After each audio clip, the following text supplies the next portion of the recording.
សេចក្តីណែនាំអំពីការសង្គ្រោះបន្ទាន់នៃឈុតបញ្ចុះកម្ដៅ Cool Courier មុនពេលសង្គ្រោះបន្ទាន់ក្នុងករណីមានអ្នកជំងឺអាសន្នដោយសារកម្ដៅខ្លាំងជាដំបូងត្រូវយល់ដឹងថាវាជាស្ថានភាពអាសន្នដែលមានគ្រោះថ្នាក់ដល់ជីវិតប្រសិនបើអ្នកជំងឺបាត់បង់ស្មារតីសូមទូរស័ព្ទទៅលេខ119ភ្លាមៗដើម្បីសុំជំនួយសង្គ្រោះ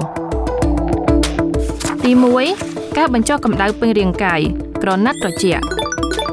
ផ្លាស់ទីអ្នកជំងឺទៅកន្លែងមានម្លប់ហើយដោះសម្លៀកបំពាក់ចេញឬបន្ធូរឲ្យធូរដើម្បីបញ្ចេញកម្ដៅពីរាងកាយសូមប្រើក្រណាត់ត្រជាក់ដណ្ដប់លើអ្នកជំងឺចាប់ពីក្រោមករហូតដល់ជើងទី2ការបញ្ចុះកម្ដៅពេញរាងកាយកន្សែងបញ្ចុះកម្ដៅប្រើកន្សែងបញ្ចុះកម្ដៅដើម្បីជូតឬរុំដៃជើងនិងក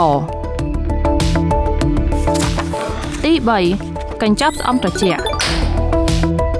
ប្រើកញ្ចប់ស្អំត្រជាក់ភ្លាមៗនៅត្រង់ក្បាលឬក្លៀកដើម្បីបញ្ចុះកម្ដៅភ្លាមៗទី4ស្ប្រេយបាញ់បញ្ចុះកម្ដៅបាញ់ស្ប្រេយបញ្ចុះកម្ដៅលើស្បែកលើកលែងតែលើផ្ទៃមុខដើម្បីបញ្ចុះកម្ដៅរាងកាយ